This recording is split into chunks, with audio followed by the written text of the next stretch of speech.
Ну вот, чуваки, у нас сегодня такой, значит, дебат за обедом. Вот американец, я ему продал Кока-Колу, заработал $1. Представляете? Австро-венгр продает американцу Кока-Колу, еще зарабатывает на этом $1. Вот. А сегодня дебат у нас о конфликте с Сирией. Америка и Сирия, конфликт. Okay, Jason. American and Syria conflict. What do you think about this?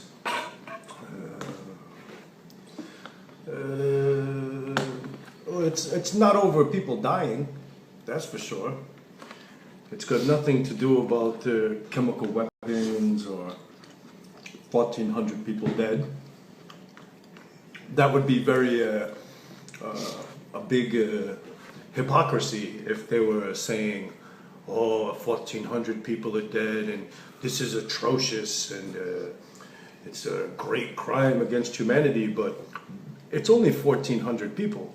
Mm-hmm. And I say only 1,400 people because for 2.5 years, 100,000 plus have been killed. So if you're going to tell me 1,400 people die of chemical weapons is worse than 100,000 people being shot or blown up to death, then that's pretty hypocritical for someone to say. But what do you think? For USA, war in Syria, it's good, no good? Well, just like with most governments, everything they do really doesn't have anything to do with the people at all. It's always the regular people that get screwed in the end. Civilians always are the ones that end up dying in a war. The money that's made from war never comes back to the country. The United States has been going to war ever since it became the United States. War after war after war. But our debt goes up and up and up. So for them to say war actually makes money for the country, it doesn't. It makes money for corporations like Lockheed and Martin and Halliburton and Raytheon. These companies make the weapons, the government buys the weapons from them, the government goes and blows something up, and then these companies come back in and rebuild it for millions and millions of dollars. And then that money never gets back into the government and never goes back to the people. If it did, we wouldn't be 17 trillion in the hole. So money don't go back to people? No. The reason why I'm here in Sweden is because you get more for your money. Here you can pay your taxes. Taxes are a little high, but you get much back. Free education for your children, free dental, free healthcare. Your country's not at war killing people. Children bedrag. Bond bedrag. They give you money just because you have a kid. I mean, it all comes out of the people's tax money, but isn't that what the tax money is for? Tax money is supposed to help out your society, help out your people, not pay taxes so your country can make bombs and go drop them on another country for really no reason for you. The United States goes to war with everybody, but who attacked the United States? Who? What country? The last country that actually attacked us is Pearl Harbor. Vietnam's illegal. Iraq is illegal. Afghanistan was illegal. Libya was illegal. If we go to Syria, it's going to be illegal. They're like, ooh, Syria is a threat to national security. Who the fuck is Syria going to bomb them? They haven't attacked anyone but themselves. Realistically, even if Assad did kill his own people with chemical weapons, they're his people. Well, it's like I told you before. Sergei's woman gets killed. Sergei takes retribution. Sergei kills man who kills wife. Sergei goes to jail. Governments, they're going to go and kill people, over 1,400 people that they don't know, not American citizens, have nothing to do with, don't know personally, don't love, nothing. But it's legal. Because it's the government. It's one-way street. They do whatever they want. Okay. Ну вот это была первая часть нашей беседы о американско-сирийском конфликте. А сейчас вторая часть. Хочу у него спросить о тюрьмах в Соединенных Штатах. Сколько там людей сидит и вообще, что он думает о тюрьмах и как это все. Какие национальности в тюрьмах сидят. Сейчас спрошу. What can explain about American jail. What people sit in American jail? Black, Mexican, Russian, American. You can explain. Well, they're all How American. many people sit in the American jail? I don't know, but I think it's like 28 million people. We have more people in prison than any other country in the world. You could take Russia's prison system and China's prison system and shit. I even think you could probably throw Iran and a few other countries in there and put it all together. And it's still nowhere near as many people as we keep in jail. There are like 28 million, 29 million people locked up. Maybe 70% is black. 70% It's, black. it's pretty high. It is pretty high. I'm guessing, but it's very high. 70, 75, something like this. Наших темнокожих братьев сажают вообще не за хер собачий. Пидорасы, сука. Окей. Maybe there are, I forgot, maybe 15% is some kind of Hispanic, Colombian, Mexican, whatever. And then you got a small population of white people. A lot of the criminals that are in jail are non-violent. Either they owed money on taxes, they go to jail. Too many speeding tickets, they go to jail.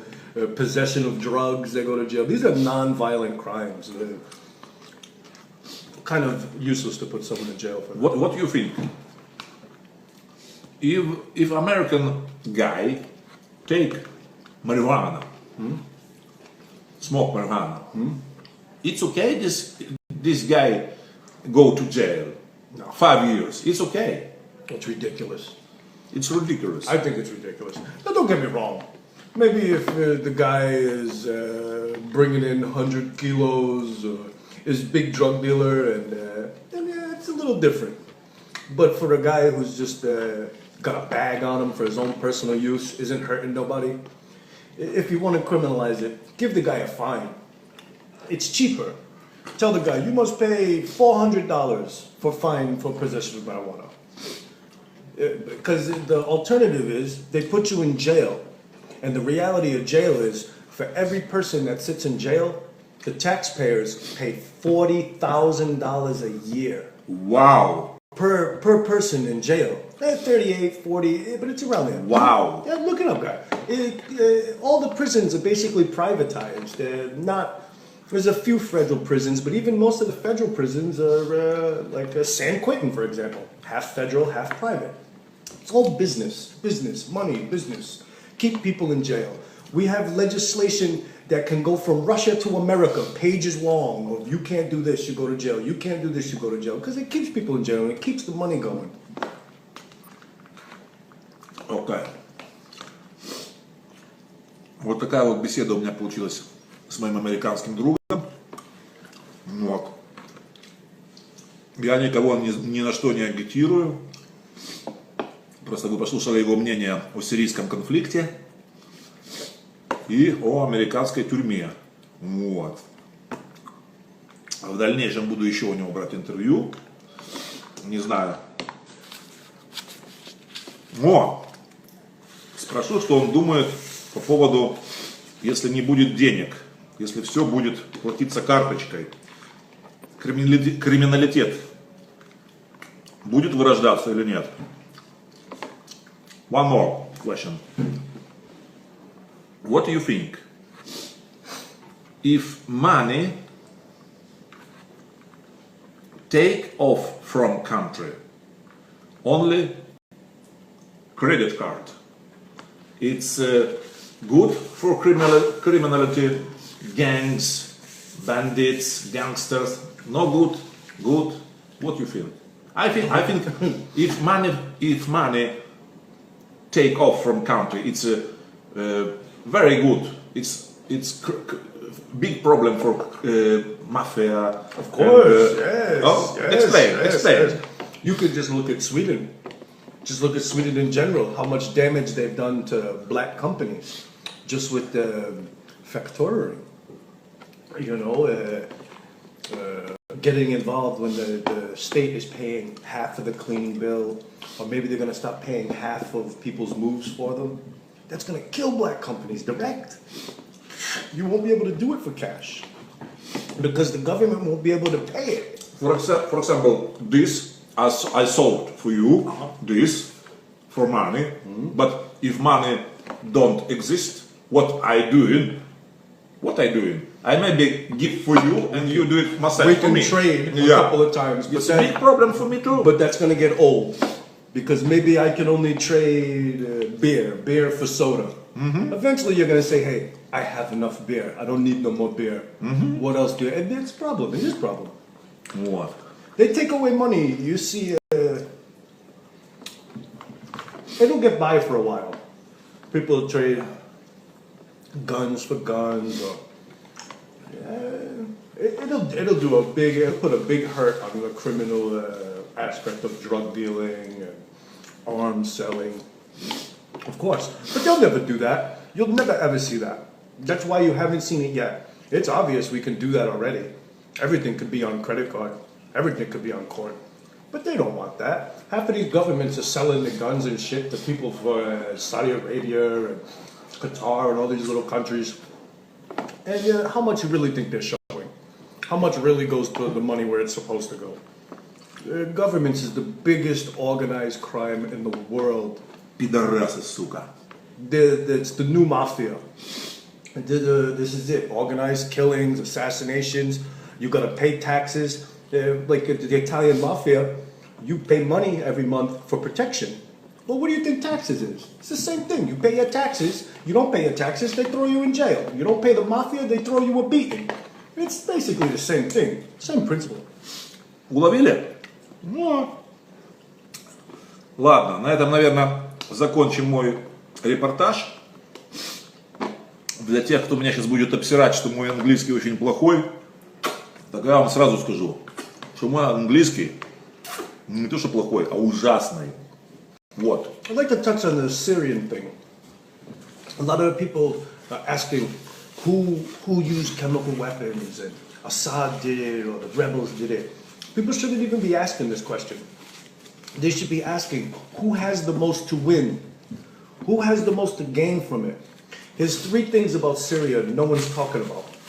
Besides Russia and Iran, Syria has the third largest natural gas deposit. Okay. It goes Russia, Iran, Syria.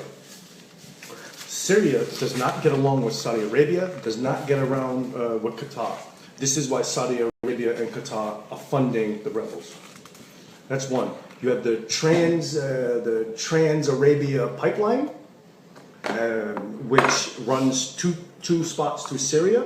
This is also a problem. If this gets under a new regime, maybe that favors Qatar, Qatar can start selling their natural gas to Europe. Hence, I mean, really, why do you think Russia is defending Syria? You think it's because they love them? No. It's because they also have natural gas, and they want to be friends, you know? Everyone's doing it for a reason.